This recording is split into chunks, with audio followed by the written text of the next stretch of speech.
Hello, guys, and welcome back to the Creative Romanian podcast.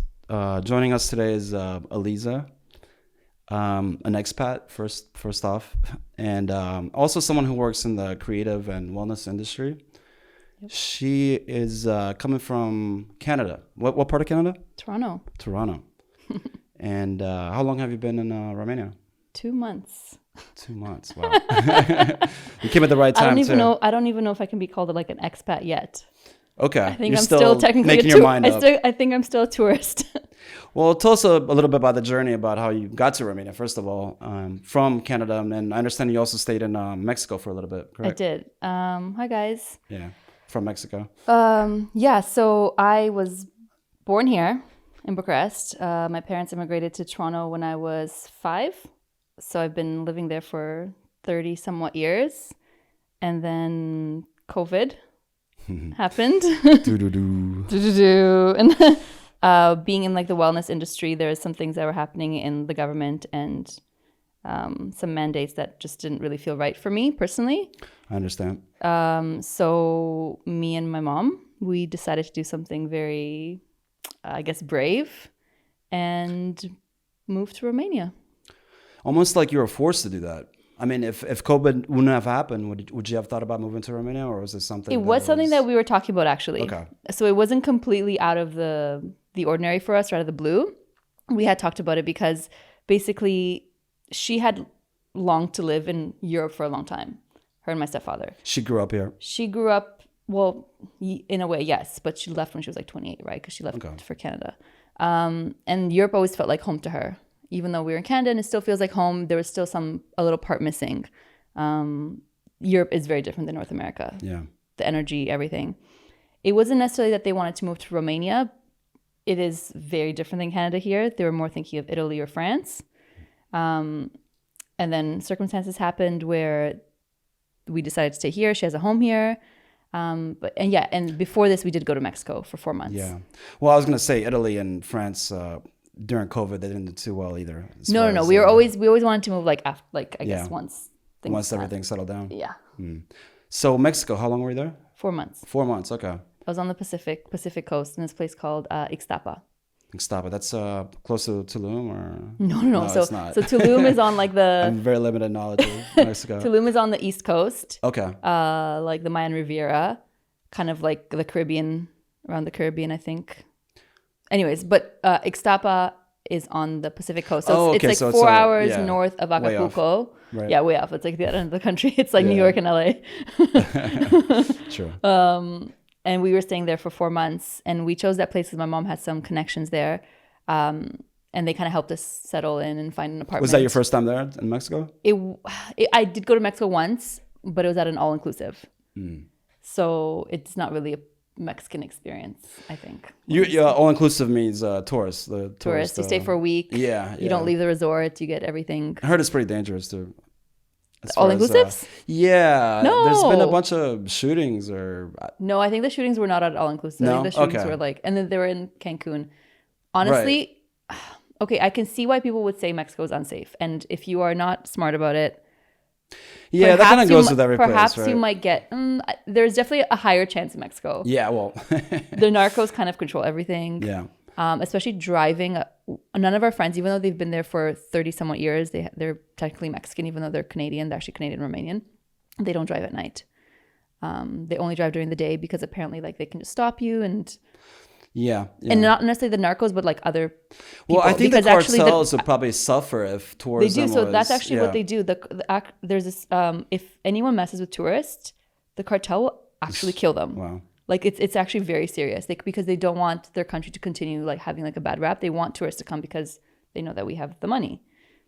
They also want to have a good reputation in terms of that, safety. Did you have any interaction while you were there for 4 months with Mexicans as far as like the culture? Oh my God, yeah. We were totally immersed. Food. Yeah, because I wasn't there. We weren't at a resort. We were at like staying in an apartment. With friends and family. Yeah, we were staying at our own apartment and like we were like immersed in like small town Mexico even. Like we weren't like, it was a tourist destination, but it was a tourist destination for Mexicans.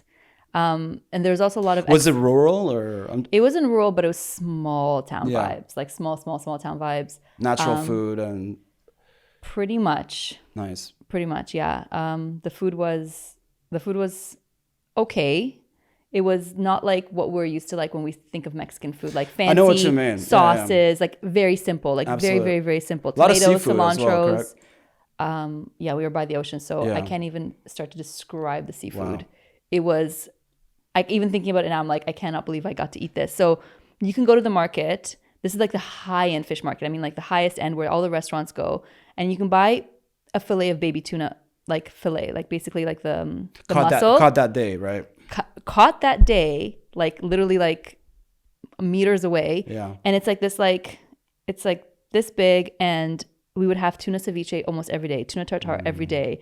Ceviche is really nice. Oh my God, the stuff that we would have. And it cost something like this, would probably cost like $100 somewhere. It's $5.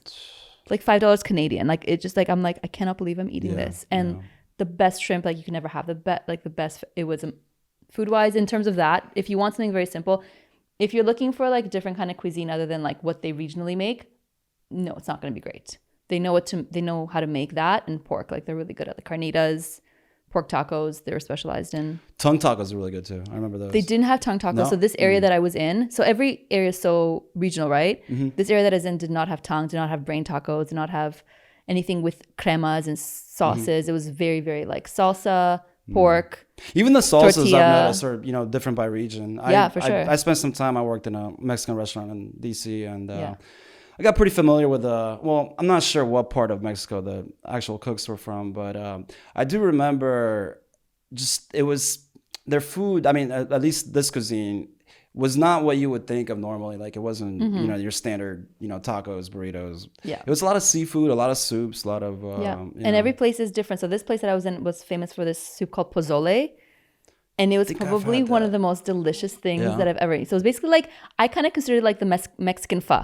Like, you know how like you go to like Vietnamese and you get like, you have, the broth and you have the carb, you have some meat, you have some veggies, you have some accoutrements that you put in, some spicy things. So this was basil like, and whatever it is. Yeah. So they had their own version. Right, so basically you have it's basically like a pork and you can choose pork or chicken or mixed. I always did mix. It was a chicken and pork broth with pozole, which is basically not sprouted, but very large corn. So corn husks that are like, honestly, almost an inch big, and they're puff up in the corn they have soup so many different corns. I mean, that's where it came pork, from. Right. And then you put inside chicharrones, you put avocado in, you put all these kind of vegetables and sauces and inside and make kind of your own thing.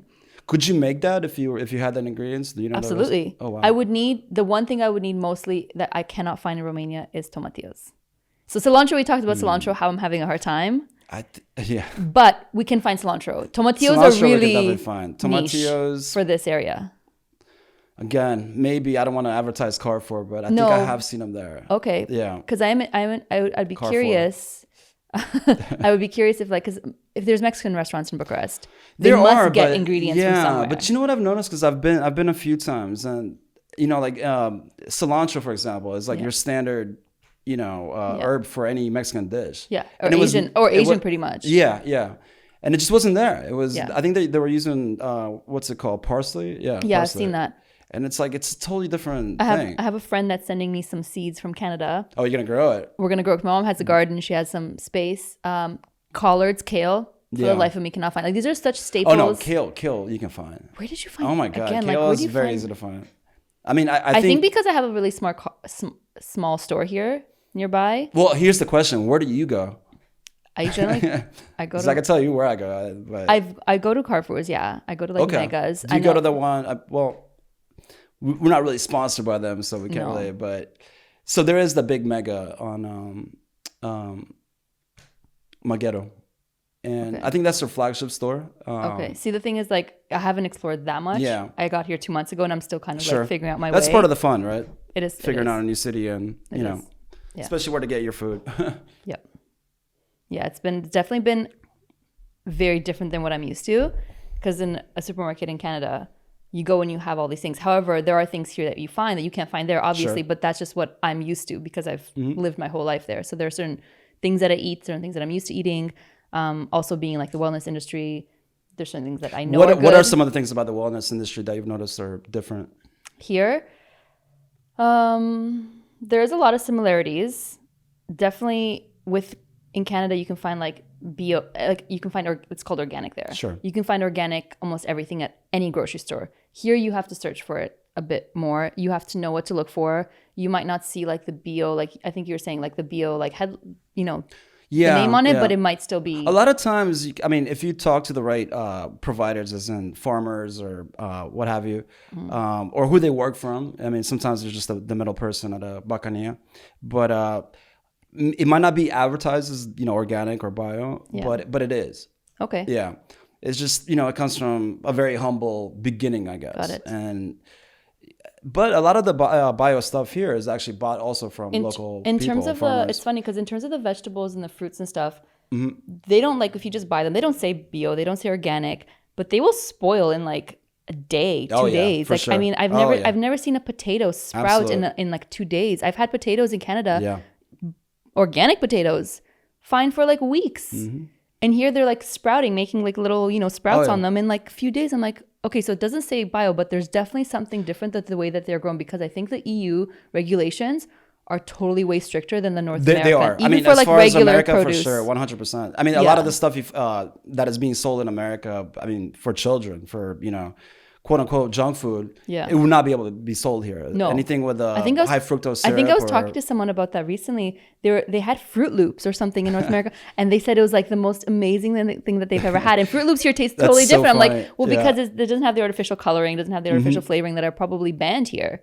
So speaking of that, in Amze, there used to be I guess it was a restaurant, but all they had was cereal there. Piazza Amze? Yeah. They had a store just for cereal? It was more like kind of like a diner. Okay. And they had all the American fruit, like, Fruit Loops, Captain Crunch, blah, blah. But they also had like, I think, I forget the name of the company, but they do, what's it called? Like high protein, low sugar, whatever. Okay. So you had different options. You had option for goat milk, for almond milk, for regular milk. But it was just like this fascination. Was it like a bulk type of thing, or just everything was packaged? You just bought it. Maybe you could have bought it. And this is like cereal from like around the world. Well, America. Mostly it's this fascination with American pop culture. It's huge here. So it is. Not even pop culture, like American anything. Yeah. Well, you know what's even bigger now is Korean pop culture. Yes. Yeah. Which shit. Makes perfect sense. There's like so BTS many K stores. There is. Is that what K stores? Yeah. That's what I see that they're called K stores, but like beauty stores, food stores. Like I can find a lot of Korean ingredients. I can't find as many like Chinese. There's actually a great Korean restaurant too. I've had the pleasure to meet the owner before. Nice. And he married a Romanian woman. Okay. And it's traditional style like bulgogi, where you cook it in front and. Okay. They also have karaoke. It's a really nice place. I can't remember the name. I would love to go to Korean karaoke. Yeah. So you get your own room too, which is cool. Oh, that's awesome. That's awesome. Karaoke's fun, but I think it's better with like a large group of people. And yeah. A lot of shoju. Yeah, I love shoju. It makes sense. BTS is the biggest. I think they just disbanded actually recently. I'd have never listened to their music in my Me neither. At all. No. I can't even. I don't know what they're saying. Yeah. But then again, no. I shouldn't say that because I listen to Latin music a lot and Spanish. And also, music. You're on TikTok, right? So if you're on TikTok and you don't know BTS, come on. I know, but like my TikTok. See, my algorithm for my TikTok is probably different than someone else's. Mine has nothing to do with dances or music because that's not what I'm interested in. It's funny because they actually like, young kids, they post up in front of the K stores. Okay. And they do, TikTok dances. No, I had no idea. Really? Oh, I don't follow anything with dancing, like those kind of dances, like the viral dances. Yeah, I don't enjoy them, so I don't follow them. So they don't come up on my algorithm. Right. I get things with like traveling and nature and health and cooking. Cooking is awesome. Probably one of the biggest ones that I get. Comedy. I use Pinterest, stuff. But Pinterest is like connected to like I'm TikTok. Obsessed with the tortilla challenge right now. What's that? Oh my god. Tortilla challenge, really? So they get like. Either friends or couples will like put some water in their mouth. They have like a tortilla and they slap each other on the face with the tortilla, and they see who's gonna like laugh first. And like I don't know, I think it's like so funny. It's like slap. Does it hurt? Because I noticed a lot of these challenges, like people get hurt. Like no, it's a tortilla. Challenge. It's like a soft tortilla. It's like one of those flour tortillas. Like it's not gonna hurt. No. If you slap somebody hard enough with a tortilla, you can probably kill them. There's this one where like there's like 3 of them, and they all have the water, and like he goes to like slap the person in front of him, but like as he like goes, he actually slaps the person like next to him first. Ooh, and it was totally unexpected. She didn't expect it. She laughed so hard, she spit out her water, fell, like slipped on her own like spit water. And then they all just fell down laughing. And I just remember like watching it so many times thinking, I'm like, okay, I need to do this sometime. But you have to like ask yourself, was that the first take? Like how did they think of like, hey, let's make it like this, you know? Like, I don't know. Yeah. It was still funny though. And it just comes up in your feed, right? Yeah, of course. Like Wow, what's okay. your feed like? I don't have TikTok. Oh, okay. Yeah. See, I didn't have it for a long time because I know it's used by like Chinese Sure, advertising. yeah. It's owned. It's kind of like a little bit like They already know everything. If they really wanted to know something about you, it's not pretty much. Yeah. They're gonna know. And I just started like during COVID, just what do we do? Yeah, like we yeah. cook, and I was on TikTok. Like What I found fascinating was so the first, I guess, social media there were others prior, but let's say Facebook was the first major one, like global. before MySpace, Right, yeah, but maybe it didn't. it's still MySpace still kind of like there was a particular audience that you have to be somewhat tech savvy because you have to make your Yes, page and it's true, and it was definitely geared towards like a younger Yeah, demographic, yeah. a specific age. You're right, and then Facebook definitely. I mean, even you though have to speak English. Yeah, even though Facebook was made for university students, right? Well, that's how I started there's using it. There's a conspiracy about that, but Into- that's for another episode. Okay, perhaps you have to tell me Yeah. about that after. But, I'll tell you about it. In 2005, it was created for like Yeah, you had to have a college. college. ID, Yeah, like you would track like who's in your class, talk about stuff, and then 2 years later, I think it just ballooned into something totally yeah. different. Like it just skyrocketed. It became global, and also it crossed the generation barrier. Like Big time. Like my everyone's parents- grandma's on it, exactly. the parents, your like 5-year-old niece, even though she's not supposed to, because Yeah. like I think they have like an age.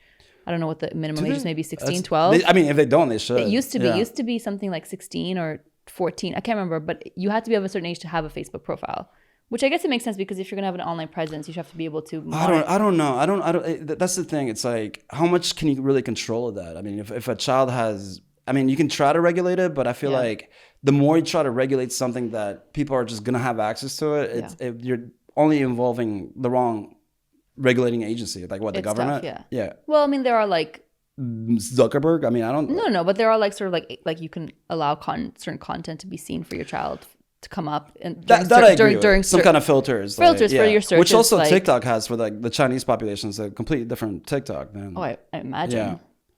And I mean, I can't. and they even- do have time limits for children under 18 or 16. Okay. You can only like their feed only goes. I'm not sure of the particulars, but I think it's only like 30 videos and then it stops, or something like that. That's so interesting. Yeah. I mean, it's not a terrible thing. Well, I mean, we can look at it a different way. We can yeah. I mean, of course, like it's definitely like It's hard to judge. What you're doing right now is, I mean, what we're doing right now is we're judging it with our filter, the way we grew up. It's really hard to imagine what kids today, how they see reality. yeah. No, I'm not saying that like, I mean, no kid's gonna like that. Yeah. Even I wouldn't like that. In terms of not being dependent on your phone, Good luck. that's what I mean. In that Yeah. way, it's a good thing. In that way, it's like go out and do something else because you do become hypnotized. Like I don't know if you. Oh my God! It's designed to be hypnotizing. For so sure. basically, sometimes I'm on it for like an hour and I don't even know where my time has gone. I'm just like, what am I doing with myself? Like, I'm just literally like on these videos and you do get like hypnotized by it. So in that way, Right. it might be good. The fact that they're actually So doing that is not okay because now you're taking someone's autonomy away. And also what they're allowed You're also to see. changing. Like, I mean, our evolution, the way we evolved, our attention span, everything about it. That's what it is too. Yeah. So should the government be imposing these things? Absolutely No, not. I do not think that, which is why I If left. anything, the government this should goes back actually to- impose, like, not imposing. Yeah. I mean, this kind of goes back to why Free I left Canada. Sure. Yeah, you're king up there. Is out of control. They really are taking people's Oh my God. autonomy away. And like whatever someone's decision to do with their body should be their own body. So I was always 100%. initially like, I absolutely love Trudeau. I'm like, he was gay rights, pro women, all these things how that I much? identify How much? with. When he did love him, I'm sorry that I'm interrupting. When he did love him, how much did you know about his background? I knew nothing. Ah, So I know very little about politics. Yeah, he's got a very interesting I'm not background. going to get very much into it because I know nothing. I just knew another from episode. what they showed me on Facebook, what they showed me through the media. I was like, this is great. This guy's trying to make like, the lower class have like a better living. I didn't make a lot of money. All attorneys start this way. All attorneys are there to protect a certain class of people, right? Yes, I definitely felt like akin to like what he was preaching. Yeah, he's got pretty little face too, right? He is very Just like- attractive. Just like his dad, Castro. He had a lot of fans too. He is very attractive, I have to say, and like charming, whatever. But I don't know about that. I've heard him talk, you know, during the pandemic. I mean, He was a little. things have gone down. Things have gone Yeah. down from the beginning. I have to say, things have gone like his. Yeah, I mean, he was. I think for me, like the little red flag came up. It wasn't like, it was basically when they started censoring people's, when Instagram and Facebook and everything and media wasn't allowing, and YouTube was taking down videos of people having a different opinion. That was kind of at a global level. This isn't an opinion like, oh, let's go out and kill everyone. Like it wasn't like some crazy opinion that like, it was just people having a discussion trying to figure out. It was dialogue. It was a dialogue, and it was different doctors, different people, because science is not as objective as we think it is. People aren't always like, oh, this is 100%. Things get disproven all the time. And I studied philosophy. If you want to prove something, you can prove something.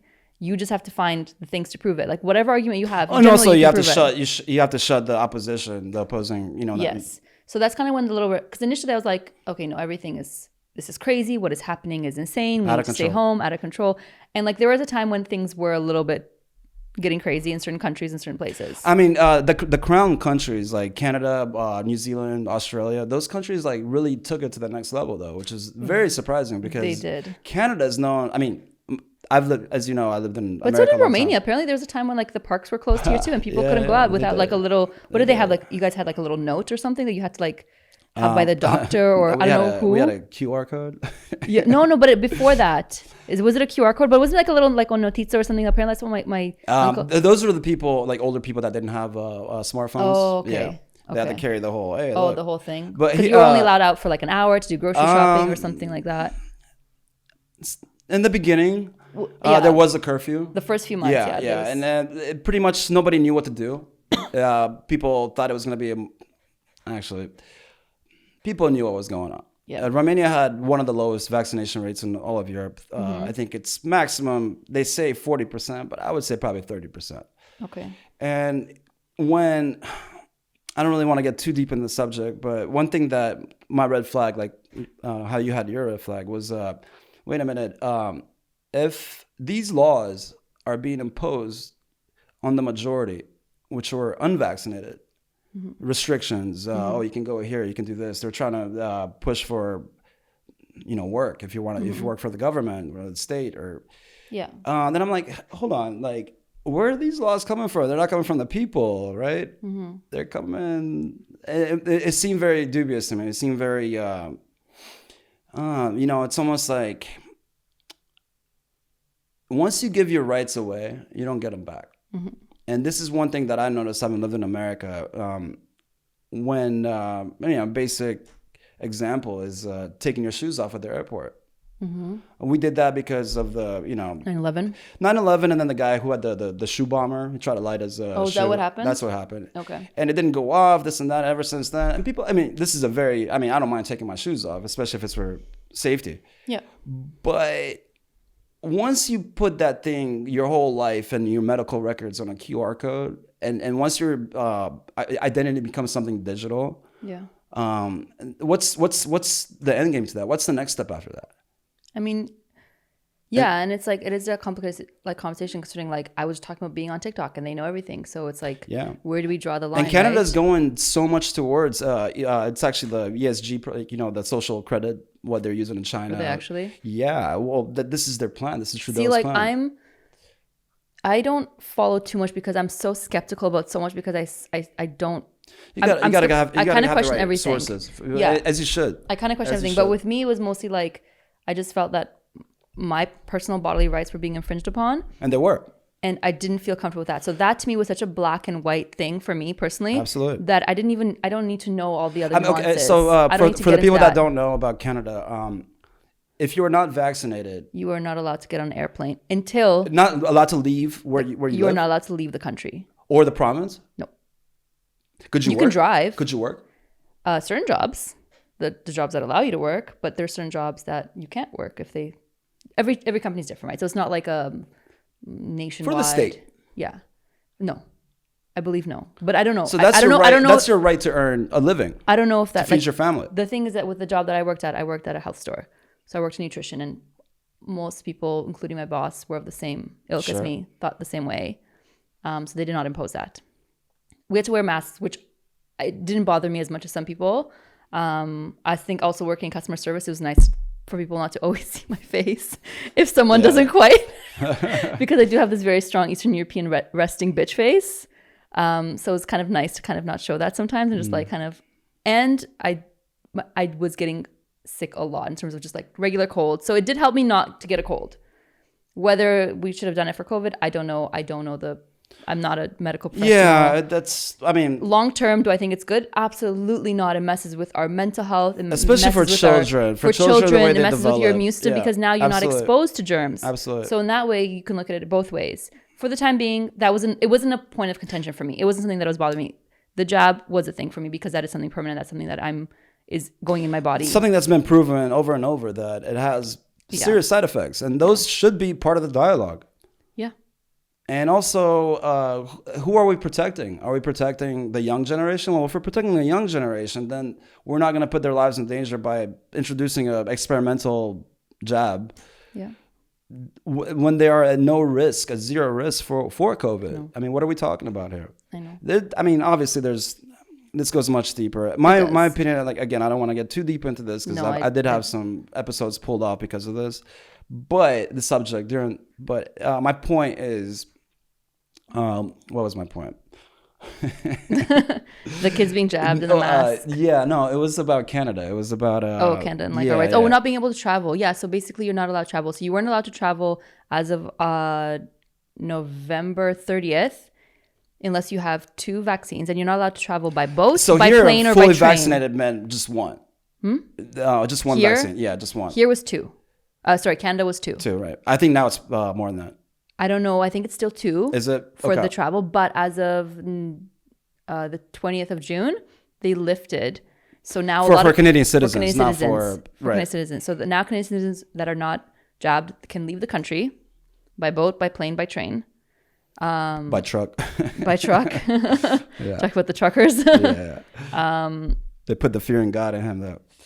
I mean, he twisted that thing in a no, he went and he those hid. were over 2 million people. A lot of them were Romanians too. There was a lot of Romanians. There was a lot of Romanians. There was a lot of people from all walks of life. Absolutely. Of all kinds, from every province, from every everything.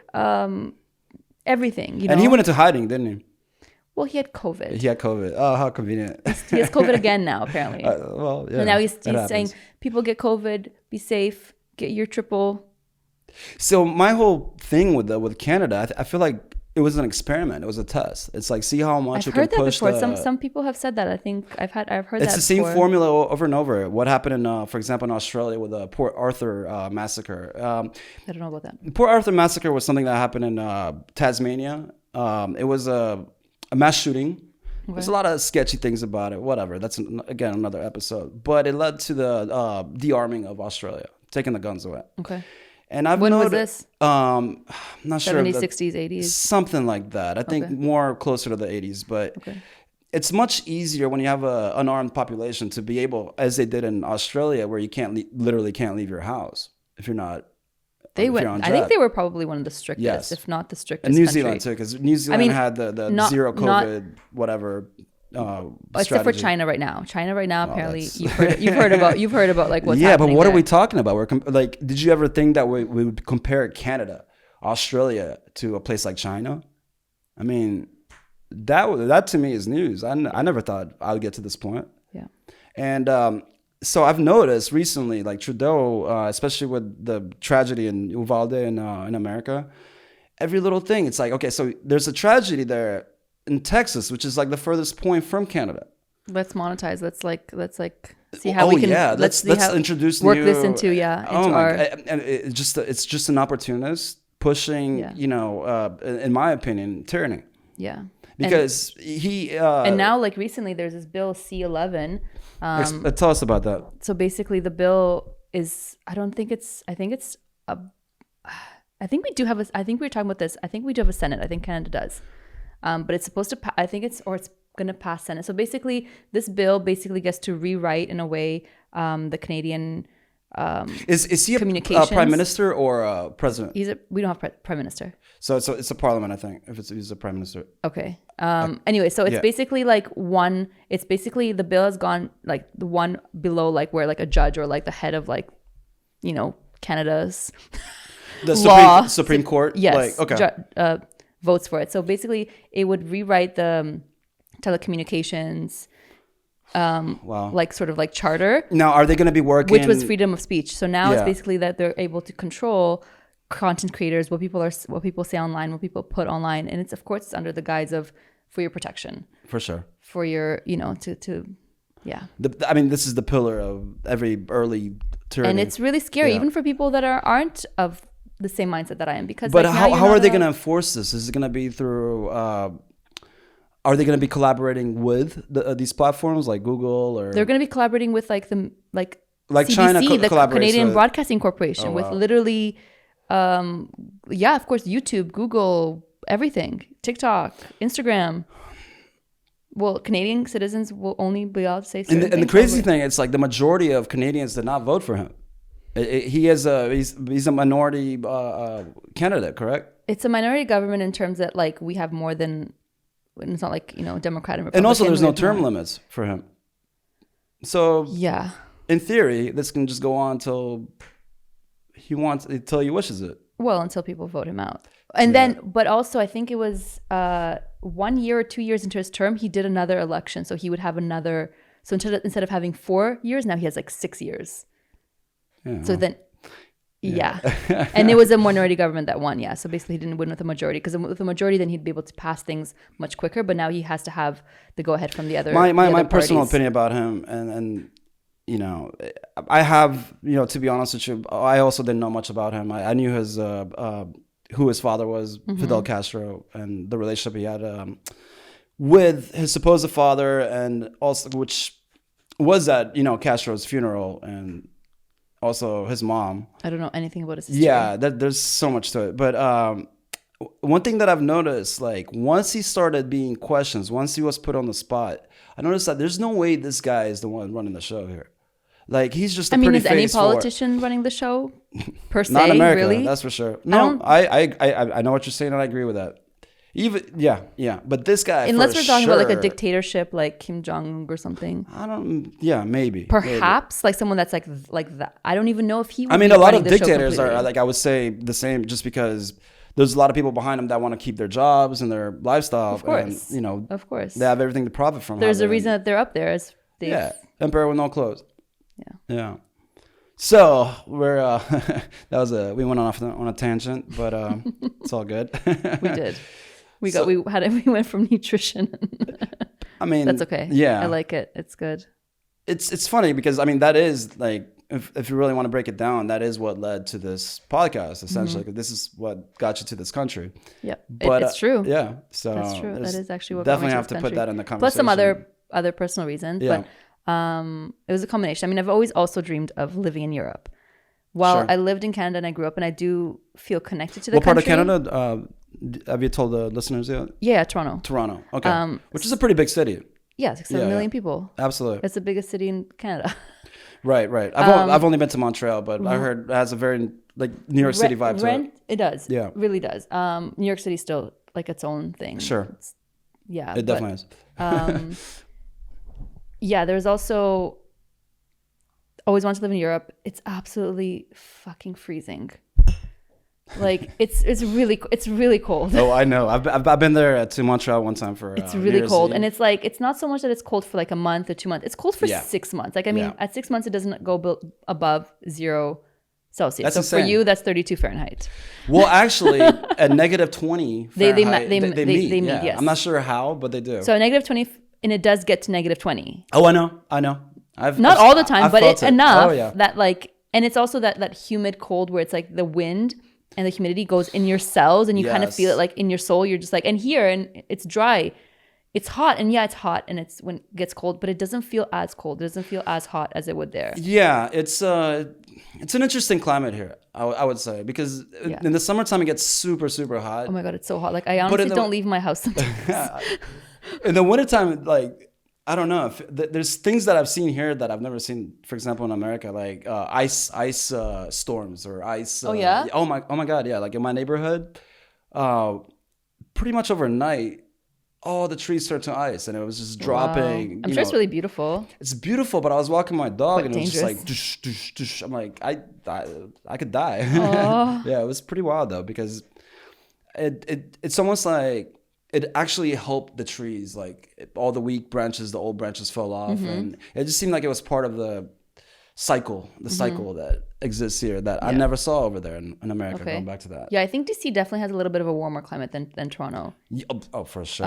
For sure. Like you're not that much. It's still far considered the South. South, but it's enough. Oh no, it's New York. I would say might be similar. Yeah. Although New York in the summertime gets really hot. Same with Toronto. Toronto in the summertime it's humid and hot. Probably the same as New York. Yeah. Like insane. Like it's been like 30 degrees. It's not far from. No, 8-hour drive. Exactly. And once you cross the border from New York State, it's like what? Yeah. But I mean, I thought Montreal was a beautiful city. Montreal's amazing. It's basically like the Europe. I was gonna say that there's definitely the architecture. It's the Europe of Canada, and it's definitely my favorite city in Canada. I absolutely beautiful love it. People too. Yeah, they're amazing people, and like it's kind of a small town. It's had a little bit of a small town feel, but also like well, it doesn't have the skyscrapers. No, it doesn't, and like the layout of it is really beautiful. I have family in Laval, I think it's called. Laval, yeah, which is like super suburban. Yeah, so the cold, I've always wanted to live in Europe, and then just kind of things converged that this opportunity was possible for me. We all have a path in life. Yeah, and it just kind of like things fell into place. It's a big move, like, changing countries, like. It's a big move. Twice, actually. Yeah. Did you think about staying in Mexico or? No. I mean, initially, before we got there, I think we're like, oh, well, what if we just love it and we stay, right? Yeah. None of us loved it, and none of us wanted. Both funny. My mom and I did not want to stay. It's just not for me. There's definitely also like there's too many things that can kill me there, like scorpions and I know what you mean. Spiders and things. That's how I felt in America. Creepy crawlies and about the bugs or other things. No, other things. Yeah, they had snakes, but definitely. Yeah, see, in Canada, I was never worried about like my safety in terms of physical safety because we don't have guns. There honestly is not very much violence. The Canadians are generally not very violent people, I think, but that's maybe because we don't have arms. Of course, there are people that are violent everywhere in the world, but because it is a country of a lot of immigrants, a lot of Indian and Chinese immigrants. Honestly, they are quite, in terms of like physically assaulting you. They don't really, unless they're in gangs.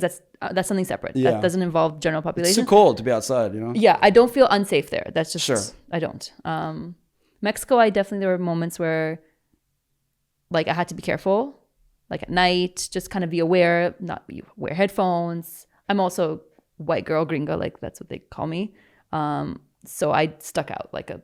Did you speak Spanish at all? Or? No, I don't speak anything. So even if like let's say I was in a taxi with someone, they didn't have Uber where I was in a small town.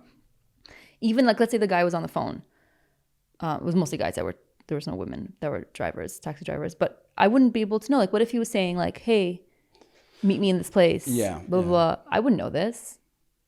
So. I mean that it's almost like that would make your transition like 10 times harder. I mean, it's already hard enough here, and you speak Romanian. Yes, it's not easy. It's definitely like it's almost like the wild west here. Like it feels. Yeah. It feels a little bit. It's what you make it. I feel. It is what you make of it, and there's a lot of really cool things about this place. Yeah. There's also a lot of foreigners here too. And also like Bucharest is its own thing. And like I think the rest of Romania is its own thing. Absolutely. 100%. Because Bucharest is like this metropolitan, crazy, chaotic space that almost like it feels Western, but it almost feels like a little bit stuck in time in a lot of ways. It's also very Eastern. Yeah. Like when you were saying earlier that you wanted to move to Europe, I was actually going to ask you, like, does this feel like Europe to you?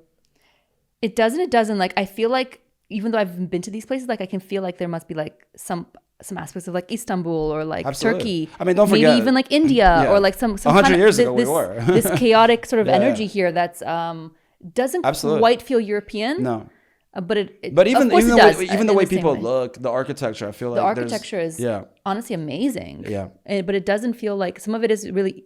I can see like the little Paris. It does look very Parisian, and some of it does look very. Eastern, definitely does. Like, I can see like the Ottoman Empire being here, like and like how it's been the music too, like the Roma culture and stuff. That definitely there's like an influence with that.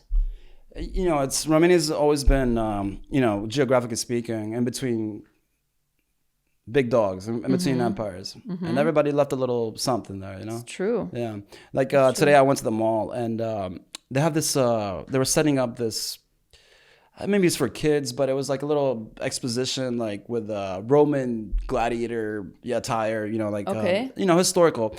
And I was thinking about it. It kind of reminded me, having lived in America, and I used to live in the South and also in the North. They would do these Civil War reenactments. Yeah. And I'm like, that's such a huge thing in the States. well, This reenactment. in certain circles, for sure. Yeah. So I was like, oh wow, this is like our Civil War reenact. I mean, it's much more ancient, but looking at the that armor and whatever, it's like, oh, those are part of our people, So it's like you're like, I get it, Yeah, I never thought of it that way. See, because I didn't grow up here, I don't have like a huge connection to the land yet. Yeah, that's what she like. I mean, in my humble opinion, having moved here 5 years ago, you kind of have to immerse yourself and play like not feel comfortable. Get to know, talk to somebody that you might not necessarily talk to them, or have a coffee instead of going to, I don't know, like a specialty coffee place. Like go somewhere where the locals will get their coffee or something like that. Just immerse yourself, and you're very lucky because you do speak the language, which is I do, yeah. I mean, I have a lot of friends here that are studying or whatever, and they had to overcome the language barrier, and But in itself, that too is something that will challenge you and make you better. A huge help has been, of course, like all my family's here. We didn't really have family in Canada. So all my aunts, uncles, cousins are all here. So that's been a really amazing thing. Absolutely. So like in terms of like being immersed, like I do have a certain experience of Romania. You used to come here, right? I used to come here as a kid. So like I definitely have that sort of like nostalgic feeling of it. But now I'm discovering it as an adult, but also an adult that lives here, that was now trying to make a living here and make money and integrate into the system in some way or another. So it's a totally different experience. And it's very different than Canada. I mean, it's night and day. It's literally night and day. It's for sure. It's definitely more of it's in terms of a struggle, in terms of like not everything is put out for you. It's not as easy as like these are the steps. So like you go, like you create a business in Canada. You go onto like the Canadian website, you create a business name, you pay $75, you now have a business. You do what you need to do with that business. You need to pay taxes if someone's buying goods from you. You charge them taxes. You then pay the government its due allowance of taxes. If you made very little in that year, the government will give you some money back. Here, it's a totally different system.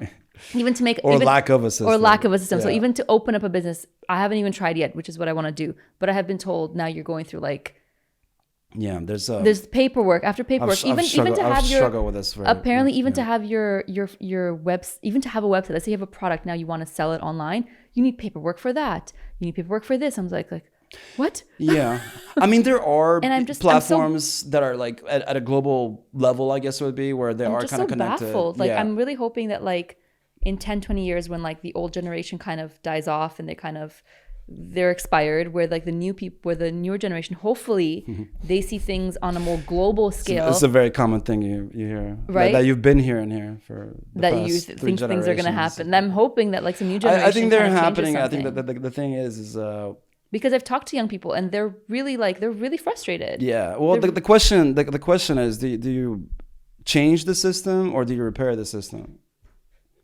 If you change the system, you have to just, tear down the old system and start from zero. I mean, I really think that they should. I mean, that's of course hard.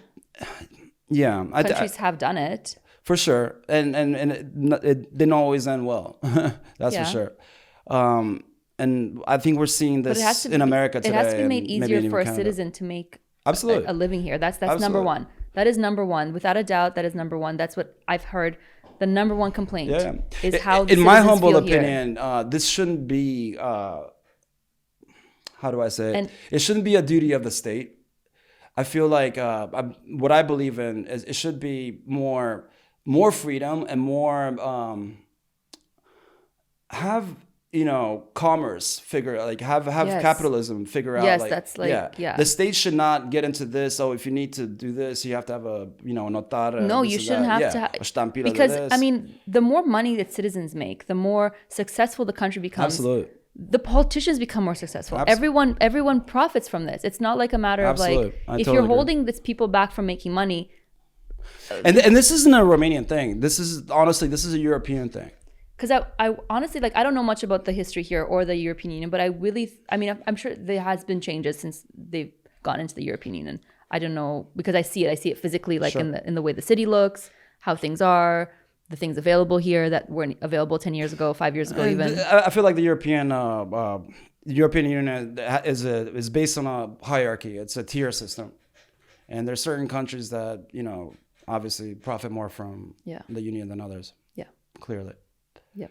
But so as far as the creative industry, tell us a little bit about that. What are some of the things that you create?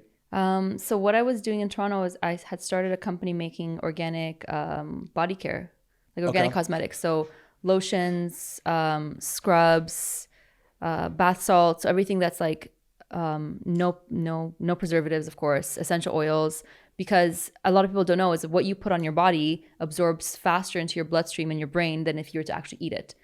So basically, if you're not able to eat something, technically you shouldn't really put it on your skin. It goes directly into the blood system rather than passing the... People think that like, oh, your skin is impermeable. It is the most permeable in terms of especially like small molecules and stuff that like go inside especially your if skin. you're prone to allergies or yes, and I have super sensitive skin. So I started this natural journey to like heal my own body. When I was, I don't know, maybe 12 years ago, 10 years ago. But yeah, about that. And that's kind of what got me into this field. So was it more like where did you source the products, first of all, like that you made? So my ingredients? Yeah. Online. Okay. Yeah, like I look for like organic cocoa butter, organic shea butter. So you tried them on yourself, and if you didn't see... Yeah. So I have super sensitive skin. I don't get a lot of eczema, but if I use something that I'm not supposed to, I get eczema. So I generally don't have eczema unless I'm very stressed, but it's not like an all over thing. But if I do end up using something that's not good for my skin, immediately like it pops up. So in that way, it's kind of like made me like try different things. I've had a lot of problems with a lot of scented items. So scent, oh my God, scent is basically, we live in the scented world, especially here. That's what sells the product, right? Especially here. I've never here in Mexico, scented toilet paper. I don't understand why I need scented toilet paper. Yeah. I mean, what? It's not necessary. Everything is scented here. Canada too. I'm not saying that's not. However, I think here it's a bit more than Canada. I think people perfume, like people wear perfume here. But like, also the actual like nature itself here. I mean, compared to where I used to live in America, flowers smell like flowers. Yes, so people are used to scents in that sense. Yes, things smell. You are 100% right. So the way things smell, fruits, flowers, lavender, way stronger. Yeah, absolutely. You're 100% right. And that's like a sign of like there's something's different. The earth is amazing here, like the land, and like that's one thing that like I've noticed, like the fruits. Ever since I was little, the fruits, the vegetables.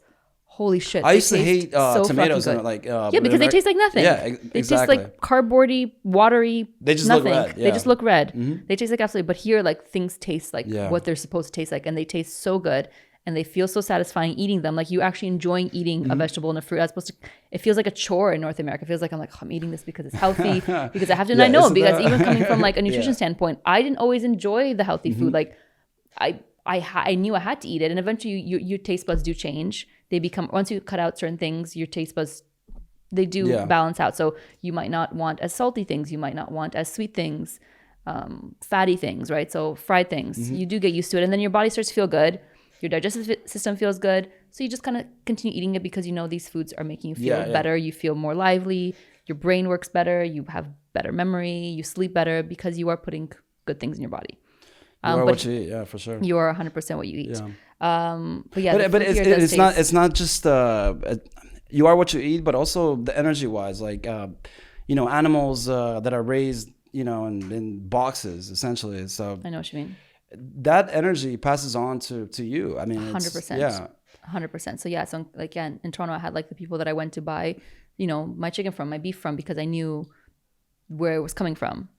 And I definitely need to find those kind of sources here. And that applies to not just animals, but also plants and like good soil. Yeah, definitely. And the soil here is really like, it's really they said that when the Romans came into Romania, the grain was so high you can see a man on his horse. Wow. Yeah. Cool. Nice. Yeah. But so have you tried making any products here with locally sourced? No, so all my ingredients aren't like locally sourced from here because cocoa butter doesn't grow here. It grows in Africa. Yeah, that makes sense. Maybe the Caribbean, shea butter, same. I do want to use like those kind of like staples, but I also want to use sunflower oil from here. So Kind of like a fusion. I want to do a fusion because I do want to support the things that are here. I think that would help you, and also I think it would help you also just be part of this scene here. 100%. Yeah. I want to try to find essential oils that are potentially made here. I know we have lavender. Lavender is able to grow here. Yeah, lavender is huge here. Peppermint. I want to see if I can find. I haven't like looked into the essential oils because. Yeah, but I do want to find things that are in kind of like mint is huge here too. Actually, I bought a huge bag of mint leaves. Nice. Yeah, I was looking for the coriander or cilantro. Yeah. I found mint instead. The holy grail. Where's my cilantro? Next time I see it, for sure. Oh my gosh. Yeah. See, Romanians do not like cilantro. Well, you know what it is? They think it tastes like soap. No. It's actually a genetic thing. There's I think it's something like 25. It is. Yeah. But I think I've met a lot of. It's actually used in a lot of dishes here. What? Yeah, it's called coriander. Okay, but it's a seed that they use. Same thing. No, but it's a different taste. The seed has one taste, and the actual leaf is a completely different flavor. I know. I'm talking about the leaves, but still, there for the leaves, there is a segment of the population that tastes like soap. My dad is one of them. I do know that. I do. Yeah, I love cilantro. I mean, I love it too. To me, it's like my favorite. Oh my god! For me, the combination of cilantro, lime, right, with like roasted hot pepper, like jalapeno or something. That's amazing. That's it. That's amazing. You put that on anything, and you're like, "That's it. I have a dish." I remember what was the place called? It wasn't necessarily fast food because it was decent, but it was I don't know if you guys saw that. It was a chain, and they had the burrito bowl. And in Canada, in America, I don't know if Burrito you guys saw Boys. That. No, it'll come to me. See, Fat Bastard Burrito. No, that sounds cool though. Yeah, those are the two big ones in Toronto. Taco Bell. No, that's not. I remember when Taco Bell Chili's? opened here. Chipotle's. No. Chipotle. Oh, like man, I used to naming off all love of them. Chipotle was the best, right? See, Chipotle didn't get huge in Canada. It was huge there. It didn't get huge. But I remember they had the Chipotle rice, right? And it was just, cut up cilantro, Your chair's lime. so squeaky.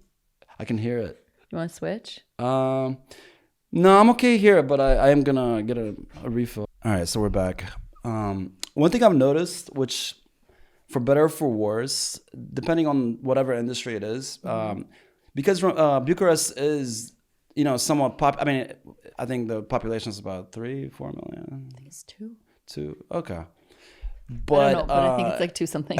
It's big enough where it is somewhat metropolitan. Yeah. But it's small enough where you will meet everybody in that industry, for example. Yes. And collaborate with them, which kind of makes it somewhat ideal, especially if you're new to the place or if you have an interesting idea. So recently I went to at Casa Universitarilor, is that how I say it? That's where I told you I went to like a food truck festival. That's where the food truck festival was. Yeah. 2 weeks ago I went to a vegan festival, Veg Fest. That's not the same festival that you went to, right? No, I think this one was on wine. So I'm not vegetarian, but I do like alternative options. Sure. And a lot of times vegetarian you eat vegetables, so I eat vegetables, but I'm gluten-free. That's my main thing. I've been gluten-free for 10 years. Yeah. Not because necessarily I think that like gluten is the devil, but I just I feel that there's a spectrum. There's a spectrum to it. I feel like everybody is somewhat gluten intolerant. It's possible, especially but maybe the way that it is now. Well, especially not so much here, but in America, like it's very fortified. And your body struggles digesting them. I just noticed like I was having. That's kind of like what got me to like going to like a naturopath, homeopath. Yeah. Years ago, I was having like so many issues with like my digestion. I had no idea what was going on. I went to doctors. They did like not necessarily biopsy, but they like went down. So you were actually tested for I wasn't tested for a celiac, but they checked to see like why I was having pain, why I was having inflammation, why I was having like acid reflux, all these other issues I don't want to get into, but my joints were hurting me. My brain felt like foggy. I couldn't think. I didn't have like, my memory was starting to go, and I was 21 years old. Like, I mean, I was 22. Like I was not a child, but I was young. I should not be having these kind of issues. I should not have arthritis at 22. Went to then I was like, my mom at that point had started like her holistic nutrition courses. So she's like, let me take you to like a natural doctor. Let's see what's going on. I also had PCOS, polycystic ovary syndrome, which is like a hormone imbalance that I've had since I was young. So I went to her. She put me on this insane protocol. Like I honestly think that she shouldn't have gone so harsh with someone that was like eating pizza and burgers and fresh out of university, whatever that what our diet. She put you on an elimination diet. Oh yeah, she put me on a very, very strict diet, and it was a very harsh. Also, it was in a way, what do you call it? Diabetes diet, because polycystic ovary syndrome is tied to insulin. So she put me on like a no sugar, no alcohol, no fermented Candida diet. Candida is like an anti-yeast diet. It was super, super, super harsh, and plus supplements, herbs that I had to take it at every 2-hour interval. So I was taking, honestly, maybe 40 different supplements a day, which is a lot. It's a lot to manage. It's a lot to handle. A lot of supplements too, though. It's also like a lot for your body to kind of. Yeah. You also go to this when something like that happens. You actually go through. It's called a healing crisis. So your body will actually almost make things worse, because now it's like inundated with all this new information, all these new things, and it actually, I think it doesn't know what to do. So it's trying to like push out some bad. So in that, it's almost like a volcano, like it's pushing out everything bad. Yeah, but you could have your body could also be, not tolerate certain herbs as well. Oh, 100%. And there turmeric, for example. I know a lot of people that have reactions to turmeric. Same. I don't tolerate turmeric. So there was definitely many years. It took me many years to figure out like the right things for me, just to find the balance and to find what works for me. Right. It wasn't like, and what might work for me now. Yeah. May not work for me later. One thing I've noticed is just the energy when I switched from, when I stopped all grains and bread and whatnot, just so much more energy.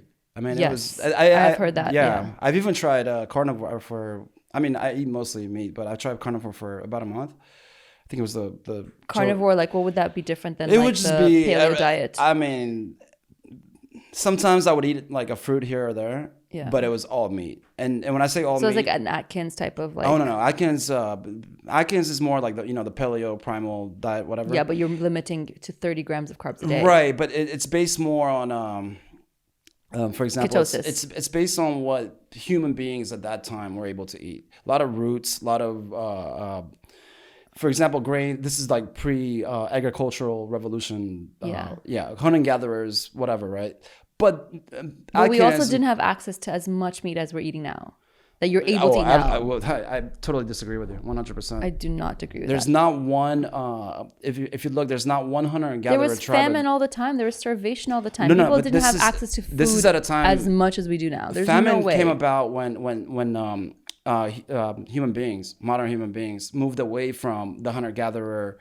Famine, believe it or not, it came once the agricultural revolution came about. Yeah. Because at that time it became something different, and certain armies, certain tribes were able to control the food source, and the people that before were their hunter-gatherer lifestyle, where they can harvest meat from the forest or whatnot, no longer had those skills or ability to. Fair, but I also don't think that we were like eating meat every single day. Like, I don't think that's like. If you look at modern hunter-gatherer, I mean, maybe fish. Like, I can see us like being able to fish every day, but like to find an animal to kill it like every few days, I mean, it could happen, of course, but I don't think it happened like across the board. I mean, we were master hunters. Yeah.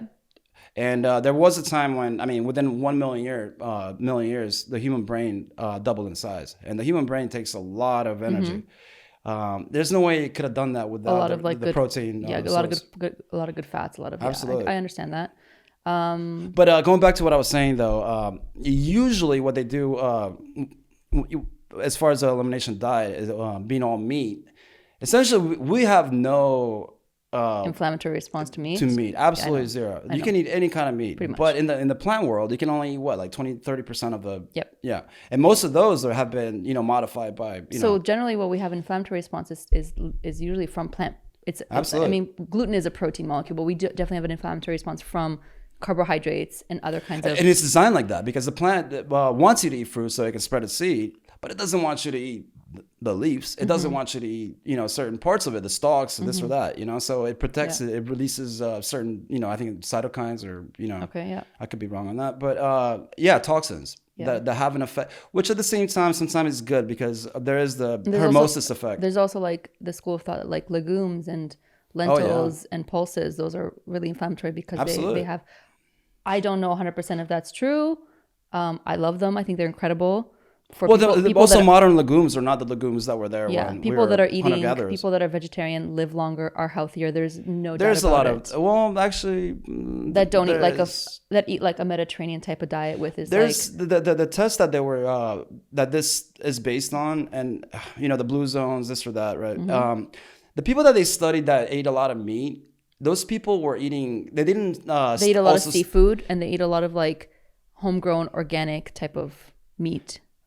Right. I mean, there's no blue zone that doesn't have, at least 30% of its diet from. Yeah, that's fine, but I'm not talking about like 100% of your diet being from meat, because that's really hard on your kidneys. And you may have a different opinion of me, but having a good debate.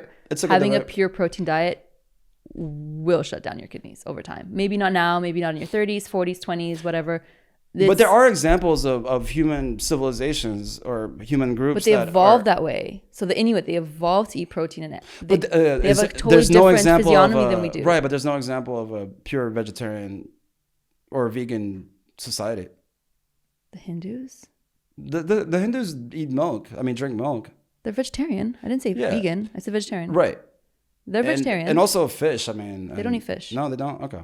So the Hindus eat 100% vegetarian. If you follow Hinduism, if you follow it and you follow the diet of Hinduism, you don't, of course some people are Hindu and don't follow diet. Like, for example, like the Maasai, which are some of the healthiest and jacked people, and all they is just meat, milk, and blood. I mean, I think in the end you need to figure out what works for you. What works for you, for your body. We're all very different. I don't work on a pure vegetarian diet. I have tried it. Yeah. I don't feel well. I did paleo for a long time. I felt really nice, but I did need to supplement with some rice.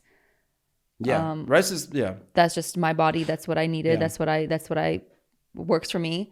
But I have been. But yeah. So basically, going back to like cutting out all the elimination. So basically, I did that for like a long time. I did that kind of diet for actually years, and until I figured out what works for me, the supplements that work for me, the things that work for me. Eventually, after many years of trying different things, different diets, I kind of found what works for me now, and I have reversed the polycystic ovary syndrome. I no longer have it. The doctors told me that I would have it for the rest of my life, that I would be infertile. That's the problem with doctors. If doctors are not, as far as nutrition goes, there's really zero training on that. No, there's zero training, and they don't really have a fix for things. They have only like a little Band-Aid to put on it. Like they have treatments. So here's you have this condition. We're going to put you on birth control pills for the rest of your life. If you ever want to become pregnant, we'll take you off the birth control pills and put you on something called metformin, which is for diabetes to balance insulin. Because a lot of people are taking metformin now for longevity, and it's funny. I actually bought some from Mexico because it's over the counter, but it made me really ill. So I think you feel really nauseous for like a few weeks while taking it. There's a legal version of that too. I think it's called berberine or berberine. There's berberine. So I actually take berberine. Right. Okay. So that's actually something that I take regularly. I take inositol to also balance the blood sugar. I take omega-3s. Have you noticed a difference in your energy though? A lot of people don't. I mean, there's always a trade-off, right? It's hard to say because I've been doing this for so long. Right. Do I have more energy than when I first started? Well, no, because one of the things that metformin or berberine, what it does is, I mean, correct me if I'm wrong, but pretty much kind of cuts out the sugar from, so your cells don't have the same amount of sugar to be used as energy, correct? Your mitochondria. So the trade-off, I mean, the benefit is longevity, but the trade-off wouldn't be like, as far as if you're an athlete or trying to gain muscle, you kind of need like the glucose, the simple sugars to fuel those. I'm not sure, because I was honestly only taking it, and berberine is going to work in a holistic sort of like in a holistic way, in that it's not going to the way that if you take metformin, you're going to get this, but then you're going to have to trade off this. Yeah. The way that plant medicine works, the way that natural medicine works, is that there's a balance in nature. Generally, it won't take something from you. Yeah. It'll only balance something there. So it won't be as strong an effect as metformin will have. It probably won't be as David immediate. Sinclair is a big fan of that. I don't know if you're familiar with him. Yeah, he's a longevity wellness. Well, he's a scientist, but he's done a lot of research into most of it. It's like mice and rat studies, which it's hard to kind of determine because their lifespan is so much shorter. Yeah. But there is a noticeable increase in lifespan for those mice on metformin. And, I have heard that too, and I have heard the studies, which is why I actually want to take it and to see how I feel. But I took it for a few days, and it didn't agree with my body. But that's the same with calorie restriction as well. Yeah, calorie restriction will also increase your lifespan. That is true. But again, the trade-off is like you can't really put on muscle if you're you definitely can't put on muscle. And you're hungry all the time. Yeah. And honestly, hangry is a real thing that I experience. Yeah, for sure. And I mean, listen, like I'm not a skinny woman. Like I know this. I love food and I love to cook. I cook healthy It's food. one of the finer things in life.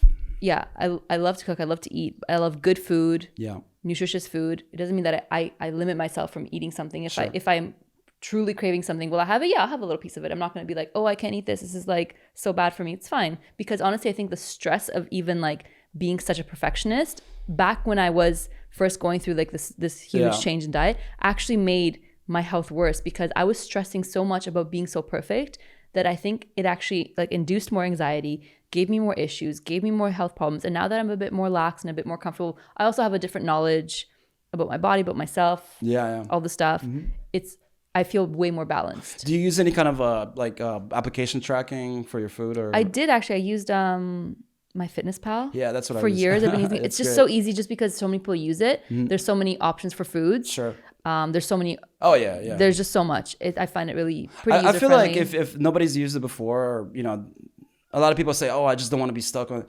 I think the first like 2-3 months until you start seeing what the macros are for that's each what it is. item, then you don't really use it as need much. to. That's what happens. And like I used it for a long time, and then once you get out of it, you kind of forget. Yeah. You kind of get out of the habit. But you know what the macros are, and you know, like, okay, this day I have to have like this amount of protein because I went to the gym, or Once I go into like a certain, like if I go like let's say I want to lose like 5-10 pounds, I pretty much eat relatively kind of the same thing every day. It just makes something that gets you satiated. Yeah, something that gets me satiated, that has high fiber, because that's what's going to get you satiated. That has all my nutrients. Protein works very well. Protein, of course, protein. Yeah. Either I do a lot of my favorite is actually pumpkin seed protein. Yeah. If I want to do like a protein sort of shake, if I don't want to do, but chicken, I eat a lot of chicken basically. Yeah. I mean, so there's some foods that are like one of the things about my Fitness Pal is like you discover certain foods that have like crazy amounts of protein compared to like, it's things that you would never think about, Yeah. Like, I guess quinoa is one of the things that. Quinoa has a good amount of protein, but it still has a lot of carbs compared to how much protein does. I yeah. mean, you're much better. It's a lentil. You're much better off eating like chickpeas or lentils versus quinoa. My go-to for protein is cottage cheese. Yeah. Cottage cheese. And it's casein protein, which is like longer lasting. Yeah. I don't really eat a lot of like dairy products. I have started eating them more here because they taste so fucking good. I know, right? I mean, one of the things which is very common here is fermented dairy, like for like kefir and stuff. Yeah, I love it. And those don't have lactose in it. I mean, for the most part, you're not gonna have. They would have lactose, yeah. Of course they would. When it's fermented, I mean, from what I've read, I could be wrong, but the fermentation process, like eats the people lactose. that are exactly. Yeah. I'm definitely not lactose intolerant. It is inflammatory. So there is an inflammatory aspect to lactose in general. Like it causes like a lot of inflammation, even like in like the larynx, the esophagus, like in the lungs. It's like a dampness. So if you look at like Chinese medicine and stuff, like dairy creates a dampness. They didn't really evolve eating. No, they didn't at all. Yeah. Like they don't eat that. And also we here, I mean, the sheep and the goat, which is very native to here. That's much better. Absolutely, because it was cow. Domesticated 5,000 years prior to the cow. And it's apparently closer to like natural, like and we've had more time to get accustomed to it. Yeah, and there are schools of thought that think that humans shouldn't eat dairy at all. Period. That it should literally be for the mammal that is, What I found also at Carrefour is donkey milk, and I did a little bit of research on it. I was like, it's insane how nutritious donkey milk is. I mean, it's a little expensive. It's like 40 lei for a little bottle, but apparently it's used for women that can't lactate. Lactate and stuff. Interesting. And it's very thick too. But did you try it? No, I want to. I told my son I'm gonna try it once a month because it is kind of expensive. Yeah. But apparently a lot of bodybuilders use it for. Okay. It has a lot of hormonal like. Okay. Yeah. Yeah, the whole dairy thing. I'm not like. It's like definitely a staple. I also agree with that. Yeah. Do I eat it? Yeah, I eat it sometimes. Of course, I love cheese, and cheese is better as fermented. Anything fermented. Period. Fermented, sprouted, you're gonna get more nutrition. Biodome, better for your gut health. 100%. Biodome. Did I say biodome? Probably, I was thinking the same thing. What was the word that was the movie? Not biodome. It's the gut biome. Okay, I was like biodome. You're like, yeah. I was like, wait, maybe that's wrong. That was the movie with Pauly Shore. Remember biodome? Yeah. Whatever. Yeah. Yeah. No, but it's funny because I was thinking the same thing. I read your mind. Yeah. I put it in there in the ether. Definitely. But I think as far as nutrition goes, like you're right. You just have to dial it in. Yeah. And the more natural, the better. 100%. Yeah. And figure out what works for you. Yeah, absolutely. Like, that's what it is. It's through experimentation. Like, just because something works for someone, and just because this is what you're told to eat when you're a kid, it's what your parents told you to eat, it's what your society told you to eat. Like, read about it, do some research, read the labels, get involved, or learn how to read the labels. Learn how to read, and be an advocate for be an advocate for your own health. Yeah. There's so much information out there. I mean, maybe too much information. There's so much misinformation. There's so much out there. I mean, it's like, I was actually like looking at this video. It's like, if you look at every video of like what you can and can't eat, you're gonna be left with nothing. Don't eat leaves because they're bad. Don't eat protein because it's bad. Don't eat that. Just eat what feels right. Eat what's natural. But also how fast everything changed. Like I remember when I was in school, the food pyramid. Oh yeah, that's that thing. I mean, who can pretty eat, much who can eat 10 upside down? But who can eat like 10 servings of grains a day? It's like it was like I was like, what? I know. Like nobody. And that's what the food industry wanted you to eat. It was that's what was healthy. Yep. But I mean, the food industry, and this is when the health movement started. Grains were touted as being like natural oats, blah blah blah. I mean some grains. I mean, I eat oats. I eat oats every day. Yeah, almost. Maybe that's a bad example. I make like my own. So basically, I don't eat a lot of things with yeast in it. So that's when, even after I did like the whole like that's protocol, interesting. Okay. I don't eat, like, I'm drinking beer now. I probably won't drink beer. Why yeast? For me personally, my body just has a really hard time with it. Okay. I've tried to. So basically, I had like a yeast overgrowth. I had candida for a long time. So a lot of issues. So that it kind of like it adds more candida to. It adds more yeast. It ferments. Family, so basically, right? if something's fermented, it's going to ferment in my gut, which you kind of don't really want too many things fermented in there. Like it's going to cause gas, bloating, other issues. So like I'll have some fermented things once in a while, but then I'll not have them. So I won't have beer every day. I'll have it once a week. I won't have kefir. Maybe I'll have it once every 2-3 weeks. I'll have the thing. Mostly because I love it. I think it tastes amazing. And even bread, I don't really have anything. See, one of the things that I do is just when I'm trying to, like, I guess, be in a calorie deficit or whatever, trying to shred is I eat a lot of pickles and a lot of pickled stuff. I've heard about the pickle. I mean, first of all, it's like super low calorie, but also it's part of our culture here. Like fermented, we ferment everything pretty much, and it's really good for you. I mean, it's a daily staple. It's not like incredible for you. It depends how it's pickled. It depends how it's fermented. With what's that and salt, if it's actually fermented like on the counter. Like if it's like not like, so some people you can just put like vinegar and put it in the fridge. It's not technically fermented. It's more pickled. But if it's actually fermented, how they do it in the countries, like country style. It's great. And again, listen to your body. Like, see what works for you. If I were to eat that all day, I would not feel well. I know this 100% for a fact. I know because, again, it goes back to like things being too fermented for me. So I have to be careful. So basically, I make my own bread. That's just like oats and nuts and seeds, flax and psyllium, and then I bake it. And then I basically have that with some like almond butter in the morning, some eggs. If I'm doing cheese, I'll have like a piece of cheese or Cool. Yes, that's what I do. But definitely got to get you some addresses to some piazza. Local, some local. Definitely. There's a lot of options there. Definitely, because that's one thing I've been having a hard time is finding like bio-organic chicken, things that are raised at, like, I know they're raised at antibiotics or hormones, but I definitely want to buy from smaller producers. And also, if you're going to be making, if you're going to be in this industry and producing supplements or whatnot, I mean, they could put you in touch with the people that harvest the stuff. People have been, honestly, the one thing I've loved about being here is, of course, you get nice people and not nice people in every place that you go, but there has been an amazing amount of people that are willing to like help me. And when they hear that I'm from there, they're like, let me know like how I can help you. Let me know how I can guide you. Even when I went to that Veg Fest, like I was talking to some people that were there. Like I had already made some connections, some people that were from Canada that were Romanian, but I think they're also very like, happy and excited to, maybe see, maybe new things, and also like the way, you carry yourself there. And, it's because I've noticed, I mean, for me, there's the people that leave the neighborhood and the people that stay in the neighborhood. A lot of times the ones that stay in the neighborhood, they don't like the ones that leave the neighborhood. And a lot of times the ones that leave the neighborhood come back to the neighborhood, and and they come back, I don't want to say better, but they come back. Changed. They come back with more. You change. Yeah, you change. You definitely change. My point of view and the way that me and you are is going to be different than people that. Absolutely. Yeah. It's impossible. Our mannerisms, the way we think. I mean, I've noticed since moving here from America that in order for me to like learn something new, I kind of have to forget something old, and that's part of the changing process. I feel Interesting. like. Yeah. But and I think that's how our brains evolve to be. Always be adapting. If you don't adapt, it's not survival of the strongest. It's survival of the it is, and one who it's adapts. hard. It's hard to compare because I know even like immigrant story of like my parents coming from Romania to Canada, they constantly compare. Oh, I can't find this here. Oh, I can't get this here. I can't do this here. Things are not the same here. Things are not. Of course, there was things that were better in Canada than Romania, like without a doubt. Like that's why people immigrate this country. There's a reason why people leave, right? There's why people left in the 90s. Things were not okay. Things are getting better now, but things were definitely not okay back then.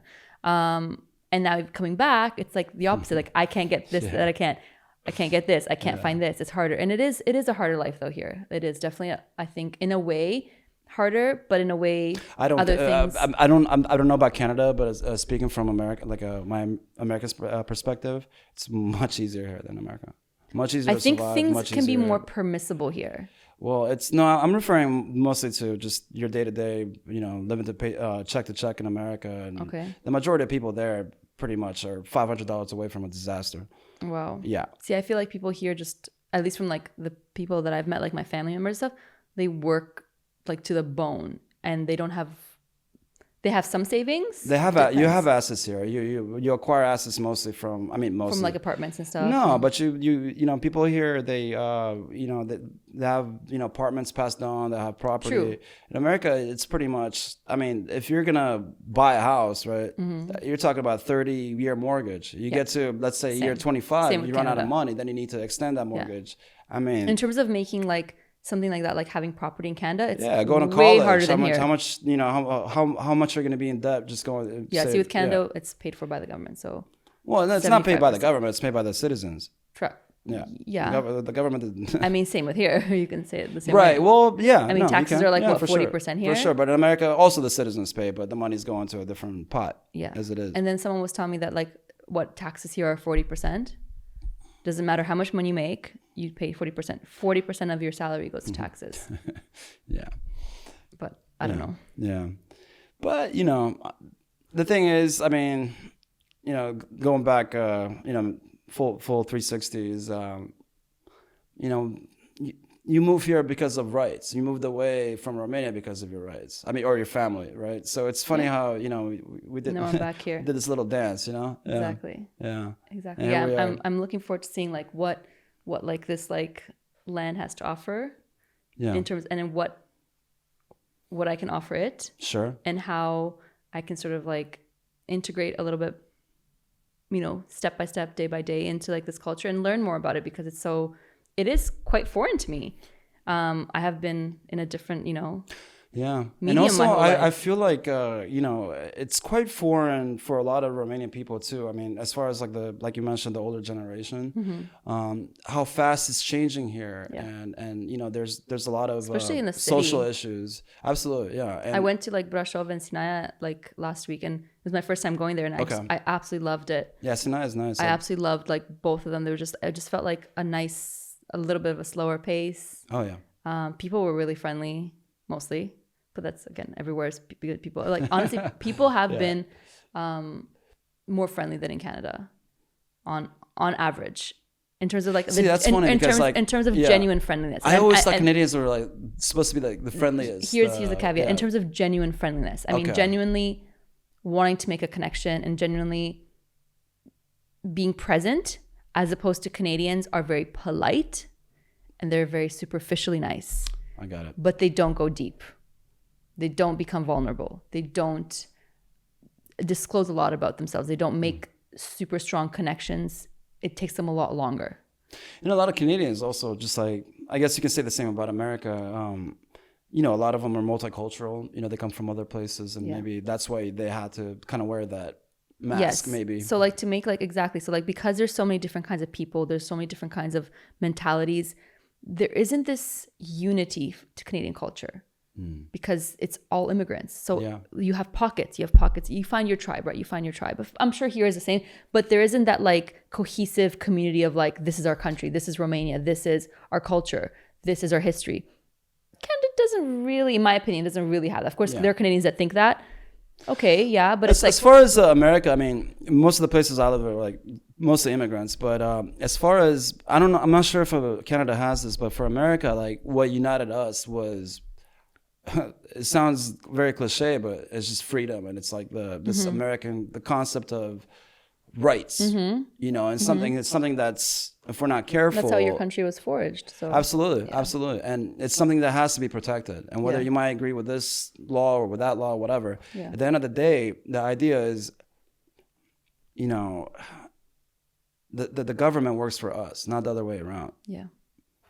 And there has to be a check on that power. I wonder, like, when that would kind of like apply to like Romania. The Romanian government. Well, Romania is, because it doesn't seem from what I've talked to people that like the government is working. Oh no, well, it's not working against its people. But here's the thing, right? Romania because of our previous history, past history, going back pre-Ottoman, whatever, right? We were very good at adapting in the sense of like making the best out of a shitty situation, whether it was communism, whether it was this or that. I mean. At the end of the day, what is Romania? It's a language. It's not really a people necessarily. I mean, who are Dacian, who are Greek, who are Roman, who whatever. This was the language that the Roman soldiers spoke, and that's what united us, along with the Aromanian and Eastern Romanian. But the point is, so for Canada, there is no constitution or this or the War of Independence. What was it? It was the French and Indian War. We have yeah, exactly. And we do have like a Charter of Rights and all that, but that's not really what unites. Yeah. I think before, like at least when I was thinking about Canada, it was more like the wilderness. Like there were like rugged people. Like a lot of Canada is like what, just nothing, barren, nothing. Like literally like nature, and it's beautiful. Like it's like there's so much fresh air. It's crazy. It's just so before like the big cities, it was just a lot of like traders and you know, and they also had a very good relationship with the natives there. They did until they fucked them up. Oh yeah, I guess that happens. Yeah, but I thought it was there are much better terms than the American counterparts. It's pretty much the same. Yeah. Okay. So basically, the French were allied with them, right? No, or the English.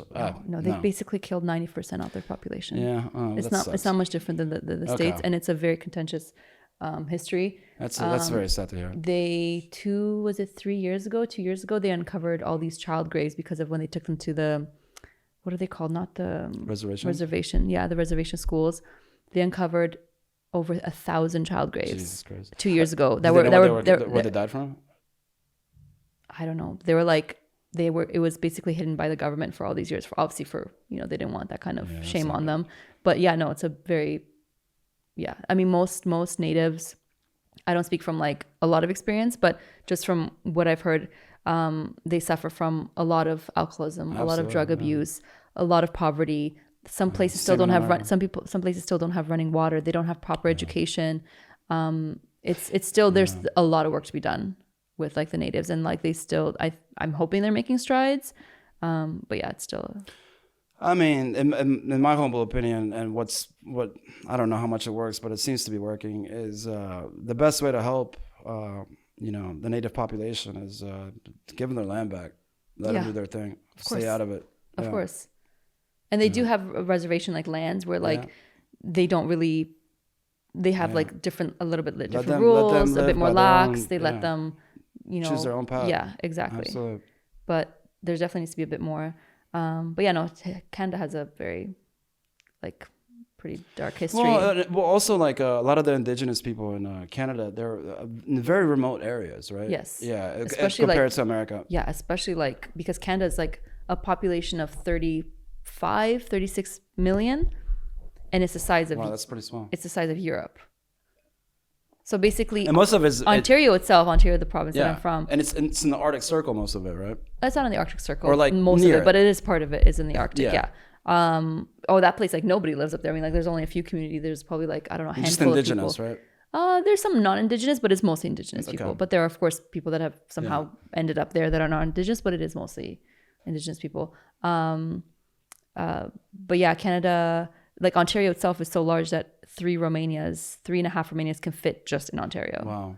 Like imagine like how like I've never seen my entire province. I have never seen it because it's like a It kinda 2-day reminds me- drive. it kind of reminds me of Australia, how it's such a big place, but you know, there's only like, you know, a few centers of population. Yeah, probably just on like the outskirts. Yeah, probably yeah. like nobody really lives like By the very- water, yeah. Yeah, it's by the water, super of hot, course. Yeah.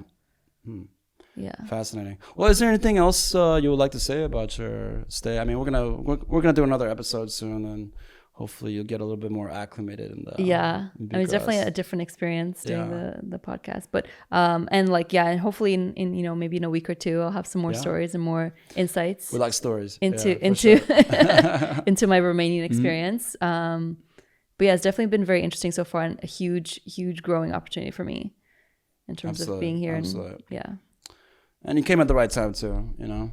I mean, that was the plan. It was always the plan to come like during spring, and this is actually kind of. I actually came during spring as well. That's also why we that's interesting. Yeah. Because it's like rebirth, renew. Absolutely. It's like I actually thought about that. The energy is there in like growth, right? That's actually why also we went to Mexico for 4 months, because we didn't really want to come to Romania in the dead of winter. Come here in December. It just felt like almost defeatist. Like everything's gray. It's already all these communist gray buildings. I'm just like, I don't want to. You know, start a new. It wasn't a tough winter, but it actually hasn't. Yeah, but still, no, you're right. It's a new beginning, right? Yeah, so it was perfect. Yeah, that's awesome. Yeah.